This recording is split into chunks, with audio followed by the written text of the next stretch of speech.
Tôt ou tard, l'adolescent doit commencer à se tourner vers le monde professionnel, que ce soit par le biais de la formation ou de l'insertion. Doit-il alors s'orienter vers les carrières qui le font rêver ou être plus terre à terre? Les formations proposées en Meuse répondent-elles aux aspirations des jeunes d'aujourd'hui? Comment expliquer que les entreprises locales ne parviennent pas toujours à recruter les jeunes qu'elles recherchent?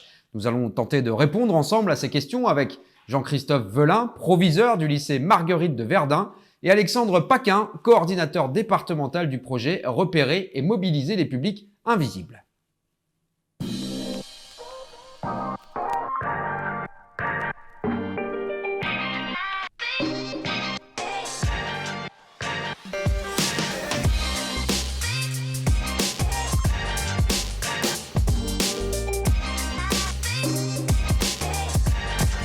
Bonjour et bienvenue sur le plateau de Parents Tout va bien. Nous allons parler insertion professionnelle des adolescents ensemble aujourd'hui. Et pour ce faire, je rappelle que nous sommes en présence de Jean-Christophe Velin. Vous êtes proviseur au lycée Marguerite ici à Verdun. Et à ma droite, Alexandre Paquin. Vous êtes coordinateur départemental du projet Repérer et mobiliser les publics invisibles.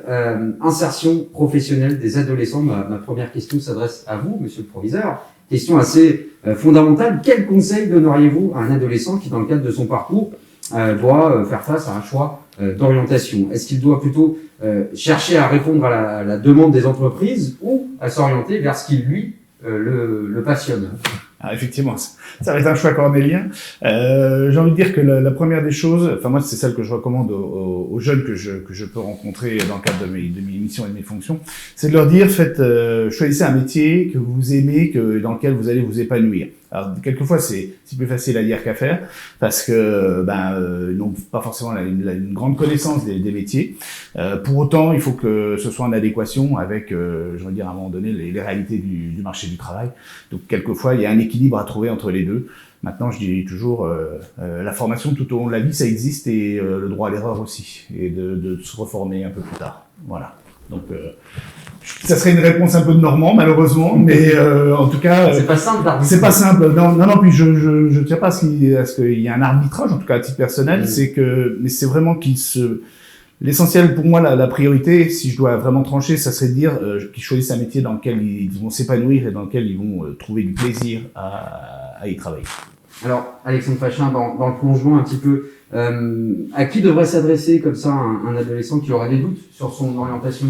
Vers qui se tourner finalement? Alors, effectivement, je rejoins ce que dit monsieur le proviseur. C'est vrai que trouver le juste milieu un petit peu entre les deux aspects dont vous venez de parler est relativement important. Nous, par rapport aux jeunes qui ne sont plus scolarisés, effectivement, et l'accompagnement qu'on peut avoir au travers de ces publics-là, c'est un peu du même ordre ce qu'a dit monsieur le proviseur, c'est-à-dire essayer de trouver un peu un juste milieu entre ce qui peut être demandé par les entreprises, les métiers qui sont porteurs sur le territoire, mais aussi d'un autre côté la demande que ces derniers peuvent exprimer. Alors je peux prendre l'exemple d'un jeune par exemple qu'on a accompagné récemment, à qui on a proposé une période d'immersion en entreprise, un jeune qui n'était pas forcément n'avait pas forcément d'appétence pour un sujet ou pour un domaine particulier. Il a fait ce qu'on appelle une période d'immersion en entreprise.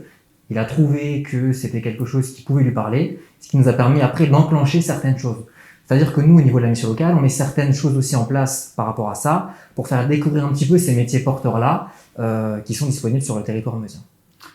Alors un cas d'école, mauvais jeu de mots, j'allais dire monsieur le proviseur, un cas concret plutôt, une maman qui nous a écrit et qui nous pose la question suivante. Elle nous parle de son adolescent qui est sorti de son cursus lors de sa rentrée en première année de brevet des collèges.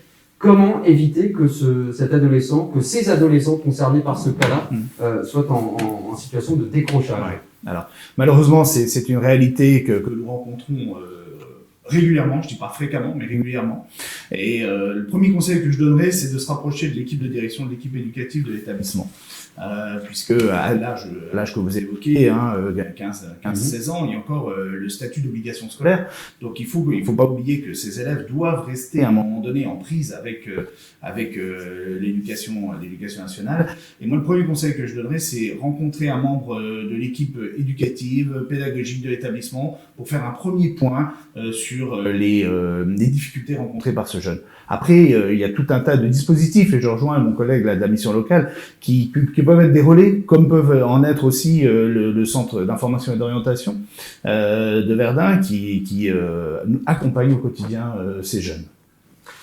Alexandre, je me tourne vers vous. Un phénomène qu'on peut constater qui est malheureusement récurrent dans l'actualité, dans nos vies aujourd'hui, ces jeunes qui ont une espèce de démotivation profonde. Voilà. À l'image, là encore une fois, un cas concret de cette mère dont le fils de 20 ans reste à la maison sans s'inscrire nulle part dans aucune voie. Comment expliquer cette espèce d'apathie? Qu'est-ce qu'on peut conseiller à cette maman pour booster en quelque sorte son fils? Effectivement, on est dans surtout avec le contexte qui nous touche actuellement, dans une période où c'est assez compliqué d'être dans cette dynamique-là à cette époque-là. Ce que l'on fait, nous, au niveau de la mission locale, nous avons développé un dispositif qui s'appelle donc repérer et mobiliser les publics invisibles, qui touche exactement les publics dont vous venez de parler, des jeunes qui sont à la maison, qui se cherchent, qui se cherchent, qui ne font peut-être rien, ou alors qui n'ont pas, si vous voulez, qui sont pas dans la dynamique où le pied à l'étrier n'est pas mis, si on peut me permettre cette expression-là. Et ce que l'on développe nous à notre niveau, c'est la mise en place d'une équipe mobile qui va aller vers les jeunes. C'est très simple, les jeunes peuvent s'enregistrer sur Internet ou alors nous contacter. Et nous avons une équipe mobile donc, que nous avons mis en place en lien avec un consortium composé de l'AMP, de l'AMIF et des 2 missions locales du territoire. Une équipe mobile composée d'un éducateur de prévention spécialisé et d'un conseiller mission locale qui peuvent aller à la rencontre de ce jeune-là et faire bénéficier des différents services de la mission locale que nous avons en interne.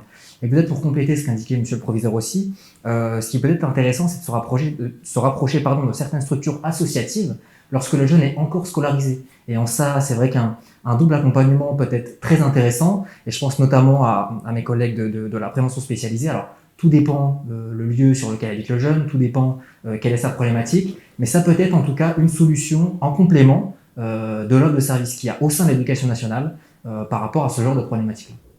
Alors là aussi, monsieur le proviseur, pour rester sur des cas concrets, il y a ce secteur dont on parle parfois, l'hôtellerie-restauration, qui peine à recruter des jeunes, alors qu'il y a, semble-t-il, une demande assez forte. Comment expliquer cette situation? Alors, l'expliquer, d'autant plus, on s'interroge d'autant plus que quand on voit toutes les émissions qui ont trait au métier de l'hôtellerie et de la restauration, on sait les réalités, pour ne pas les citer. En tout cas, c'est clairement une voie porteuse de débouchés, vous l'avez souligné. Malheureusement, les élèves, les jeunes aujourd'hui, rechignent un petit peu à embrasser ces formations, parce qu'il y a une forme de pénibilité du métier avec des horaires fractionnés qui sont une réalité. Pour autant, je pense que pour moi ce sont les principaux écueils, c'est ça, c'est l'amplitude horaire de travail. On travaille un petit peu à l'envers de ce que les actifs font, c'est-à-dire les week-ends, les vacances, jours fériés, et ça forcément aujourd'hui c'est une vraie difficulté pour nos jeunes d'accepter ces contraintes. Mais alors au fond, Alexandre Pachin, est-ce qu'il faut imposer d'une certaine façon à un jeune de se tourner vers un secteur qui recrute? On a parlé de l'hôtellerie-restauration il y a quelques instants. Même s'il n'a pas envie du tout d'y travailler, que répondre par exemple à cette maman dont la fille qui s'est orientée vers une formation dans le service à la personne, un peu par dépit, n'a finalement pas aujourd'hui envie d'y travailler, de se projeter dans ce secteur d'activité? Alors, je ne pense pas que la réponse soit oui ou soit non. En tout cas, je ne pense pas qu'il faille être très catégorique par rapport à ça. C'est-à-dire qu'effectivement, nous serons avec des jeunes pour lesquels une période d'immersion, une visite d'une école pourra être relativement intéressant pour cette personne-là, pour découvrir véritablement en quoi consiste ce métier. Dans d'autres cas, on aura des jeunes qu'il ne faudra pas bousculer, puisque ce sera les mettre en difficulté à certains moments, ce qui sera totalement contre-productif, je pense aussi, à un certain moment, ce qui pourrait avoir l'effet inverse, si vous voulez, vraiment l'effet sablier, à savoir une formation qui pourrait être bénéfique pour une personne, et un peu l'effet inverse. Donc je pourrais pas vous dire oui ou non. Tout va dépendre effectivement de la personne et puis de son parcours, de ce que cet individu-là aimerait aussi faire par la suite, de ce qu'elle est prête aussi à faire par la suite. Donc voilà. C'est pas imposer, c'est pas le terme qui correspondra. On peut pas fonctionner de cette façon-là. Je ne pense pas. Je pense vraiment qu'on doit être dans la co-construction avec le jeune, parce qu'encore une fois, imposer quelque chose à un jeune, si peu que celui-ci n'a pas envie d'effectuer cette formation-là, ce serait d'une part le mettre en difficulté, mais d'autre part, sur une formation où on peut être sur du service à la personne, ça pourrait mettre aussi, in fine, les personnes que l'on accompagne en difficulté, pour des raisons ou pour des autres. Donc je ne pense pas qu'imposer, en tout cas, soit une bonne solution. Je pense qu'il faut être extrêmement nuancé par rapport à l'accompagnement qu'on peut avoir de ces publics-là. Alors, ce qu'on va faire, monsieur le proviseur, c'est que je vous propose de prendre le problème à l'envers, finalement. Est-ce que, finalement, proposer sur le département, en l'occurrence de la Meuse, des formations qui répondent aux aspirations des jeunes, ça peut être une partie de la solution. On peut penser notamment aux carrières du web, aux nouvelles technologies, au marketing digital, par exemple. Est-ce qu'il faudra raisonner de cette façon-là, finalement? Alors oui, effectivement, je pense que c'est la réponse est en partie dans la question que vous venez de poser. On se doit aujourd'hui d'avoir une adaptabilité au niveau de notre offre de formation et une réactivité aux enjeux nouveaux du marché du travail. Et l'exemple que vous citez est un exemple criant aujourd'hui sur les enjeux du numérique, des nouvelles technologies, où nos formations initiales aujourd'hui, malheureusement, ne sont encore pas suffisamment développées pour répondre à ces attentes en termes de formation. Donc là, je prends une autre casquette qui est celle de la formation continue et du GRETA, dont je suis président, et nous avons à cœur, avec mon directeur opérationnel et l'équipe de direction qui m'accompagne, de développer ce type de formation, c'est-à-dire d'être un petit peu à la manœuvre sur des formations qui n'existent pas, mais pour lesquelles on pourrait imaginer une implantation en local. J'ai un exemple très concret sur le lycée Fraissinet. Il y a une formation que peu de personnes connaissent, que peu de jeunes connaissent, qui s'appelle TB2E, technicien bâtiment énergie, études et énergie, et qui a trait à tout ce qui est lecture de plans, analyse de plans, etc. Et on voudrait développer une formation avec pilote de drone, lecture de plans type BIM, caméra 360 degrés, scanner, etc. C'est des formations qui n'existent nulle part, ou encore très très peu sur le territoire national. Et nous voudrions faire un petit peu cet ancrage local, un aspect innovant de notre offre de formation. C'est un exemple. Mais il est parlant. Alexandre, est-ce qu'il existe des solutions pour parler d'un autre aspect en Meuse pour les jeunes qui ont un vrai potentiel, une motivation, voire un projet, mais qui manquent de ressources financières? Comment les aider à se lancer, par exemple, dans de longues études, si elles sont nécessaires? Alors, la mission locale, parmi tout l'éventail de dispositifs que nous avons en interne, peut accompagner les jeunes sur certains aspects, notamment dans le cadre de, pourquoi pas avoir à un moment donné des logements, mais pas de façon pérenne. La mission locale met aussi d'autres dispositifs en place, tels que le service civique, tels que la mission apprentissage. Donc la mission apprentissage qui permet aux jeunes d'effectuer une alternance avec une entreprise dans le cadre de leur formation. Il y a une offre quand même qui est relativement transversale, relativement plurielle au sein des services de la mission locale pour pouvoir accompagner à un moment donné certains jeunes. Un exemple très concret, alors je vais prendre le mien pour ne pas le citer. J'ai effectué un diplôme d'état d'éducateur spécialisé. J'ai par la suite effectué un service volontaire européen, qui est un peu l'équivalent du service civique mais à l'échelle européenne, ce qui m'a permis de valoriser à un certain moment donné certaines compétences que j'ai pu développer pour par la suite entrer dans un dispositif de formation. Tout ça pour vous dire que nous avons certains dispositifs en interne au sein de la mission locale qui permettent d'accompagner certains jeunes. On a aussi un jeune, une solution qui a été mis en place très récemment par les services de l'État en lien avec la mission locale, sur lesquels nous allons aussi être très vigilants dans le cadre de l'accompagnement de ces jeunes-là. Merci beaucoup. On a des questions du public, si je puis dire, quelques-unes à vous poser. Je vais vous les lire. Je vais commencer par vous, monsieur Belin. Après l'obtention de son BTS, mon enfant est actuellement en recherche d'emploi, habitant dans un petit village et n'ayant pas le permis de conduire. Nous ne pouvons que difficilement l'aider dans ses recherches. Comment faire? Sujet délicat, s'il en est, effectivement. Alors, pour être meusien d'origine, je connais parfaitement cette problématique, et avoir été confronté à un moment donné. Donc c'est vrai que l'encouragement premier, ce serait de dire que moi j'encourage tous les jeunes à dire ayez votre permis dès que vous le pouvez, parce que le principe de mobilité et d'autonomie pour eux, il va tenir déjà par ce premier biais. Alors je sais que c'est un coût, je sais que la mission locale et d'autres partenaires offrent des possibilités de financement à coût moindre, on va dire à coût réduit, mais en tout cas pour moi c'est le premier enjeu, c'est d'acquérir cette forme de mobilité, d'autonomie qui doit être la leur, surtout en BTS à un bac+2. Et ce que j'ai envie de dire derrière, c'est que aujourd'hui, on est sur de la digitalisation. Et nous, aujourd'hui, l'offre de formation, on numérise toutes nos offres de formation. Alors, je m'en explique, c'est-à-dire qu'on est en train de faire une dématérialisation de toutes nos formations via des capsules vidéo. qui vont permettre à des jeunes, déjà, à défaut de pouvoir se déplacer, de pouvoir en prendre connaissance à distance, donc depuis chez eux, sachant que la fibre aujourd'hui arrive dans tous les foyers, en tout cas elle est en passe d'arriver. Après, je sais que ça répondra pas forcément à leurs enjeux de mobilité, mais comme l'a évoqué Monsieur Pachin, l'apprentissage peut être une des solutions. Le fait d'avoir une alternance, d'avoir une forme de ressources financières peut permettre de pallier à ces difficultés liées à la mobilité et à l'autonomie de nos jeunes. Je me tourne vers vous à présent. Mon fils de 21 ans a obtenu sa licence professionnelle l'an dernier, mais il présente des difficultés majeures pour postuler et se présenter à des entretiens d'embauche. Comment l'aider? Alors peut-être juste pour compléter ce qui a été indiqué avant sur la question d'avant, la mission locale sur tout le territoire de la Meuse, pas uniquement la mission locale du Nord-Meusien, mais celle aussi du Sud-Meusien, met en place des permanences sur les territoires ruraux, des territoires délocalisés qui ne sont pas Verdun, qui ne sont pas Bar-le-Duc, pour être au plus près effectivement des différentes personnes que l'on peut accompagner. Donc à cet effet, il y a des conseillers mission locale qui font des permanences sur les différents territoires de la Meuse.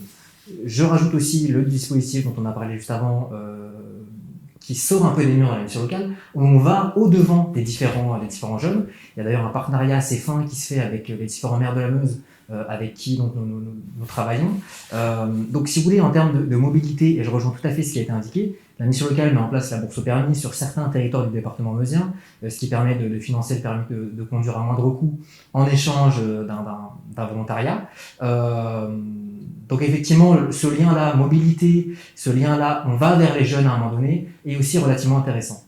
Pour répondre donc à votre question, la mission locale a une expertise en son sein au travers de différents conseillers mission locale qui sont présents. Nous avons différents ateliers qui permettent aux jeunes de travailler sur leur CV, leur lettre de motivation, sur la posture en entretien. La mission locale aussi est dans un réseau avec différentes entreprises qui nous permet d'avoir effectivement tout je dirais, l'échelle de compétences qui pourrait être mise à disposition des différents jeunes. Donc on a vraiment cette expertise de proximité en lien avec les entreprises, en lien avec les jeunes, qui permet à ces derniers de pouvoir candidater à certains métiers, mais pas que, service civique dont on a pu parler juste avant par exemple, mais aussi d'autres choses, différents types de contrats plus spécialisés à ces différents publics-là. Donc voilà. Pour la prochaine question, je me tourne vers le proviseur que vous êtes, Monsieur Melin. J'ai 15 ans, je suis actuellement en seconde, je souhaiterais changer de filière, mais ne sais pas vers quoi m'orienter. J'aimerais faire des stages pour préciser mon nouveau projet, mais mon établissement scolaire ne peut pas me fournir de convention. Et je ne sais pas comment faire. Alors, bon, c'est un cas qui peut se présenter. C'est un cas qui peut se présenter. Alors, pour autant, les conventions, nous en établissons, pardon, chaque fois que nécessaire est demandé par les familles, puisque j'estime normal qu'un jeune à cet âge puisse envisager un changement d'orientation, c'est tout à fait légitime. On a quelques établissements, des lycées professionnels sur le secteur qui peuvent permettre de répondre à un certain nombre d'attentes en termes de formation. Donc, on va réaliser des principes d'immersion. C'est ce que rappelait tout à l'heure M. Pachin, c'est on va encourager le jeune à aller, sur la base d'une semaine, 15 jours, aller découvrir d'autres formations, d'autres filières, etc. Et c'est à l'issue de ces moments d'immersion, de ces périodes d'immersion, qu'on va affiner le projet du jeune et qu'on va, ce qu'on appelle, nous, créer des passerelles, c'est-à-dire encourager le jeune à changer d'orientation de manière à ce que son parcours scolaire soit le plus fluide possible, qu'on n'ait plus de rupture sur sa scolarité. Et quand je dis ça, c'est autant sous statut de la formation initiale, c'est-à-dire en restant sur un statut bac professionnel au lycée professionnel Fournier, Fraissinet, Marguerite ou autre, ou alors en tant qu'apprenti, puisqu'aujourd'hui les établissements scolaires, tous les établissements scolaires proposent le statut apprenti, donc qui fait que les élèves sortent de la formation initiale, rentrent dans le cadre de l'apprentissage, sont embauchés par une entreprise, mais restent en formation chez nous. Donc tous ces parcours permettent, j'ai envie de dire, de rendre le parcours scolaire du jeune le plus fluide possible et éviter ces principes de rupture qui font aujourd'hui le lieu commun de ce que nous connaissons de nos jeunes qui, quelquefois aussi, disparaissent et deviennent ce qu'on appelle des invisibles. Absolument. Et c'est aussi en cela que la mission locale, l'éducation nationale, on travaille conjointement sur ces sujets qui nous préoccupent beaucoup. Vous parlez tous les deux, je vous en prie. Non, peut-être pour compléter, c'est vrai que dans ce que dit Monsieur le Proviseur, on peut voir qu'on est dans une forme de complémentarité entre l'éducation nationale et les services de la mission locale. Selon l'âge, entre guillemets, de la personne, il y a différents dispositifs qui permettent de répondre aux besoins du jeune en fonction de sa problématique. Je disais, vous parliez tous les deux beaucoup d'immersion finalement, c'est aussi une des clés de l'éventuelle réussite, c'est-à-dire pouvoir se confronter pendant un temps donné à la réalité d'un métier ou d'une filière. Oui, je pense que ça peut être intéressant. Alors, bien évidemment, il y a une personne qui sera en situation d'immersion ne fera pas exactement les choses que peut faire un professionnel, puisque la personne sera accompagnée, ce sera conventionné, tout sera normé, tout sera réglé. Cependant, c'est une personne qui peut voir comment se passe le terrain, comme on dit, le pratico-pratique. Alors, je vous parle en connaissance de cause. Bien souvent, il peut y avoir une certaine différence entre la théorie que l'on peut nous enseigner à l'école et la pratique que l'on peut faire sur le terrain, entre guillemets. Donc, je pense que avoir ces deux approches-là est relativement intéressant dans un parcours. Et justement, on parle de plus en plus de phénomènes de parcours que l'on peut avoir au sein d'une vie, sur l'aspect scolarité, mais aussi par la suite, si le jeune, à un moment donné, est amené à être déscolarisé. On reste avec vous, Alexandre, pour une avant-dernière question. On passe à un autre cas pratique. Je n'ai pas de titre de séjour ni de carte d'identité française et souhaite travailler pour m'insérer, mais cela m'est impossible. Que puis-je faire ? Alors, dans tous les cas, nous, dans les services de la mission locale, pour qu'un jeune soit accompagné, il faut que celui-ci soit en situation régulière. Donc, ce que je pourrais inviter à cette personne-là, ce serait de se renseigner auprès des services de l'État qui pourront donner des informations très précises par rapport à la législation en vigueur et ce qui peut être faisable selon la situation qui est mise en place. Pour terminer, Jean-Christophe Belin, qu'est-ce qu'un chantier d'insertion, tout simplement ?